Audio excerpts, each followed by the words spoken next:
इस आदमी की कुंडली में बताता हूँ। अक्षर मिलता रहा सियासत का 30 साल, इस बार ठीक फंस गए। निर्णय मात्र 3 घंटे में आपके सामने होगा और निर्णय ऐसा होगा कि इस आंदोलन की अगले 13 साल की या 13 महीने की रूपरेखा आपके सामने मात्र 3 घंटे में गढ़ी जाएगी। जरा इंतजार कीजिए। वो दिल्ली जो G20 को होस्ट करने का दावा कर रही है, दुनिया के सरीखे 20 देश दिल्ली पर नजर गड़ाए हुए हैं और दिल्ली एक बेटी की लड़ाई इसलिए लड़ रही है क्योंकि सामने एक इतना बड़ा गुंडा मवाली व्यक्ति जिस पर पोक्सो FIR होने के बाद भी कानून मजबूर नजर आ रहा है। बेटी बचाओ बेटी पढ़ाओ का नारा दिया, कहां से दिया? हरियाणा की धरती से। आज कह रहे हैं हरियाणा का आंदोलन है। इंसाफ मिलेगा ये तय है क्योंकि आंदोलन उम्मीदों पर नहीं हौसलों पर लड़े जाते हैं और हमारे हौसले इस बात के गवाह हैं कि 13 महीने में हम यहां से इंसाफ लेकर गए थे। एक दूसरा इतिहास आज दिल्ली की धरती लिख रही है। निर्भया के मामले में लोग सड़कों पर आए थे, आज फिर बेटियों के लिए देश सड़कों पर है और इंसाफ मिलेगा ये तय है। निर्णय मात्र 3 घंटे में आपके सामने होगा और निर्णय ऐसा होगा कि इस आंदोलन की अगले 13 साल की या 13 महीने की रूपरेखा आपके सामने मात्र 3 घंटे में गढ़ी जाएगी। जरा इंतजार कीजिए।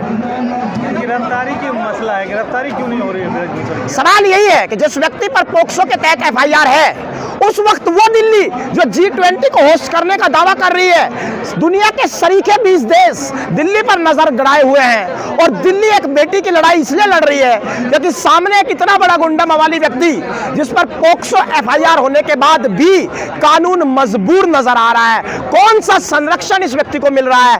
क्या इस देश में एक समय पे 2 कानून काम कर रहे हैं? इन तमाम सवालों के साथ हम यहाँ हैं।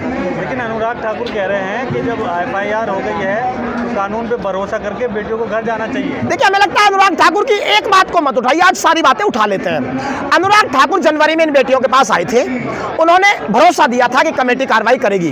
3 महीने में कमेटी भी भूल गई कमेटी है, कमेटी को भी याद नहीं रहा कि मैं कमेटी हूं। उसके बाद जब कोई कार्रवाई नहीं हुई तो ये बेटियां आई। देश की सबसे ऊंची अदालत, आज चीफ जस्टिस ऑफ इंडिया ने कहा भी है कि supreme court is not of Tilak road, it is apex court of India, for India, by India. ये सर्वोच्च अदालत, इसका साधुवाद जिसने इस देश की बेटियों को एक न्याय की उम्मीद दी। और एक FIR हुई। FIR किस धारा में है? पोक्सो में है। क्या कहता है कानूनी प्रावधान? कानूनी प्रावधान ये कहता है कि भाई अगर पोक्सो में गिरफ्तारी होगी, FIR होगी तो 48 घंटे के अंदर गिरफ्तारी होनी चाहिए। सवाल हम ये पूछना चाहते हैं कि जब गिरफ्तारी का प्रावधान 48 घंटे में है तो DCP साउथ इंडियन एक्सप्रेस के एक इंटरव्यू में परसों ये बात क्यों कह रहे थे कि we have not issued any notice to Brijbhushan Singh yet because we have not found any evidence? क्या एविडेंस पहले मिलना चाहिए या गिरफ्तारी पहले होनी चाहिए? DCP साउथ को ये बात भी बतानी चाहिए। देखिए, पहले गिरफ्तारी होगी, उसके बाद जांच होगी। कानून को अपना काम करना चाहिए और जब तक कानून अपना काम नहीं करेगा तब तक हम यहाँ रहेंगे। ब्रजभूषण सिंह एक कैमरे को ये भी कह रहे थे ऑन रिकॉर्ड, ऑन कैमरा, कि मैं एक आदमी को गोली मार दी।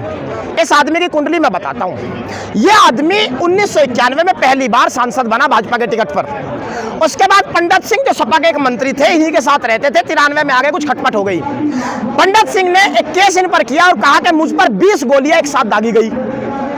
वो केस चलता रहा। 29 साल केस चलने के बाद कोरोना में पंडित सिंह की मृत्यु हो गई। मृत्यु होने के बाद जब पिछली बार दिसंबर में, अगस्त में फैसला आया 2022 में, तो कोर्ट ने टिप्पणी की इस फैसले में कि हम निराश हैं कि पुलिस ने उतनी जांच भी नहीं की जितनी होनी चाहिए थी। इसका मतलब केस दब गया। ये कोर्ट कह रहा है, मैं नहीं कह रहा हूं। दूसरी बड़ी बात, ये भाई साहब ही कह रहे हैं कि उनके भाई, पंडित सिंह के भाई मेरे साथ थे, सामने से गोली चली, मैंने तुरंत बंदूक उठाई, सामने वाले गोली मार दी।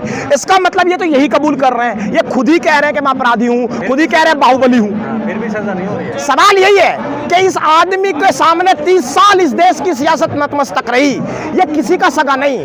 2008 में कांग्रेस की सरकार थी, भाजपा से मंत्री, भाजपा से सांसद थे। इन्होंने कांग्रेस मुलायम सिंह के कहने पे जाके भाजपा के खिलाफ वोट देके कांग्रेस की सरकार बचा ली। इसका मतलब ये किसी के नहीं है। दूसरी बड़ी बात, इन्हें संरक्षण मिलता रहा सियासत का 30 साल, इस बार ठीक फंस गए। इस बार फंस गए किसानों के यहाँ। और मामला, एक बात आप समझ लीजिए, इस देश ने इतिहास में ऐसा आंदोलन आज तक नहीं देखा। क्यों? किसान आंदोलन छोटा आंदोलन था। क्यों था? क्योंकि वो पॉलिसी पर आंदोलन था, नीतियों पर आंदोलन था कि आपने कानून बनाए, उन कानून से हम सहमत नहीं हैं। शाहीन बाग में जो आंदोलन चला वो भी नीतिगत आंदोलन था, पॉलिसी पर था कि सिटीजन अमेंडमेंट बिल जो आपने पेश किया है, इस नीतियों से हमारा विरोध है, हम नीतियों का विरोध करते हैं, वापस ले लीजिए। ये आंदोलन चौखट की इज्जत का आंदोलन है, बेटियों के सम्मान का आंदोलन है, और ये आंदोलन इस हिंदुस्तान का सबसे बड़ा आंदोलन है। और सबसे बड़े आंदोलन का इतिहास इस रूप में लिख के जाएगा कि जब नया संसद की दीवारें तैयार हो रही थी, प्रधानमंत्री के लाल मखमली कोठी तैयार हो रही थी, तब इस देश की बेटियां न्याय मांग रही थी। ये इतिहास यहाँ से हम लिख के जाएंगे। लेकिन वो ये कह रहे हैं भीड़ का डर मुझे मत दिखाओ, एक इशारे पे इनसे ज्यादा भीड़ इकट्ठी कर दूंगा मिनिस्टर। कौन? कह रहे हैं। हाँ, ब्रजभूषण सिंह को अगर भीड़ भेजने का शौक है, ये जंतर मंतर बड़ा है, वो सरकार में है, बैरिकेडिंग तो करा दे थोड़ी थोड़ी पीछे, और अपनी जो भीड़ को भेजे वो अपने हाथ में अपनी बेटियों को लेकर आए, नन्ही छोटी बच्चियों को, और उनकी नजर में नजर मिला करके ब्रजभूषण के समर्थक ये कह दे कि ये बेटियां गलत है, तो उनके समर्थकों से भी हम बात कर लेंगे। ये बेटियों की लड़ाई है। लेकिन क्या होगा निर्णय? किसान जो फैसला ले रहे हैं, इस बार किसान क्या फैसला लेगा बेटियों की? हाँ, सारी पॉलिसी हम तुमको बता दे, सारी रणनीति हम बता दे, कैमरे पे सरकार सुन ले, फिर हमारे ट्रैक्टर के सामने गड्ढे खोदेगी, फिर ट्रैक्टर हमें हेलीकॉप्टर बनाने पड़ेंगे, वो गड्ढे कूदेंगे। क्या कह रहे? डरने की बात नहीं होती, अपनी रणनीति को छुपा कर रखना रणनीति का हिस्सा होता है, डरने का नहीं। बात को जान लो। लेकिन कोई तो फैसला लेगा ना किसान इन बेटियों। 3 घंटे में तुम्हारे सामने आ जाएगा, काहे बेचैन हो रहे हो? 3 घंटे में तुम्हारे सामने फैसला आ जाएगा, और तब चलाना ब्रेकिंग न्यूज, किसानों ने किया दिल्ली पर कब्जा।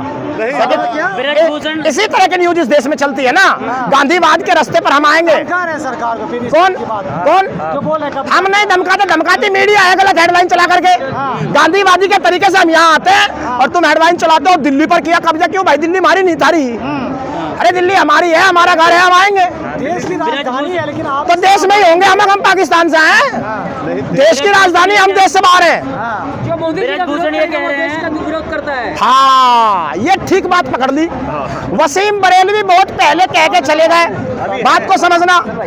वसीम बरेलवी सॉरी अभी है, और उन्होंने बहुत पहले कहा कि ये कहकर बंद हो गए हैं सभागार के किवाड़, ये कहकर बंद हो गए हैं सभागार के किवाड़। खिलाफ जो बोलेगा जिंदा न जाएगा, खिलाफ जो बोलेगा जिंदा न जाएगा। जिसकी बेटियों का सम्मान उछल गया हो, जीने की ख्वाहिश किसे बची है? अंजाम जो हो, लड़के जाएंगे, जीत के जाएंगे। ब्रजभूषण कह रहे गुनाह साबित हुआ तो फांसी पर लटक जाऊंगा, क्या मैं रावण हूँ? सबूत दिखाइए। कसाब भी आधी रात को यही कह रहा था सुप्रीम कोर्ट खोल दो, मैंने तो हमला किया ही नहीं। हर अपराधी तो यही कहता है। हमारी एक बात समझ में नहीं आ रही है, सरकार किसकी है?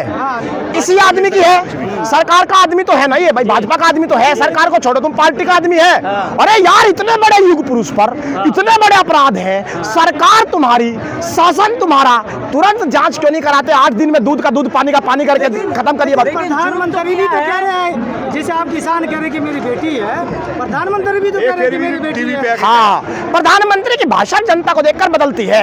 प्रधानमंत्री विकासवाद का नारा देते हैं, सबका साथ सबका विकास। दूसरी जनता दिखती है, फिर कह देते हैं कपड़े देखकर हम आदमी पहचानते हैं। प्रधानमंत्री ये भी कह रहे थे कि रोहतक की धरती हरियाणा से बेटी बचाओ बेटी पढ़ाओ का नारा दिया। कहां से दिया? हरियाणा की धरती से। आज कह रहे हैं हरियाणा का आंदोलन है। अरे भाई, हरियाणा का आंदोलन है, डंके की चोट पर कह रहे हैं। और हरियाणा की बेटियां 70% मेडल लाती है, वो मेडलों की धरती है, संघर्ष की धरती है। और समझ लेना, इस बार हरियाणा भाजपा सांसद पे बड़े संगीन आरोप लगे हैं, लेकिन आप प्रधानमंत्री को क्यों टारगेट करते? भाई हम नहीं कर रहे हैं, वो कर रहे हैं। कह रहे हैं जी मोदी जी अगर कह दो मैं इस्तीफा दे दूंगा।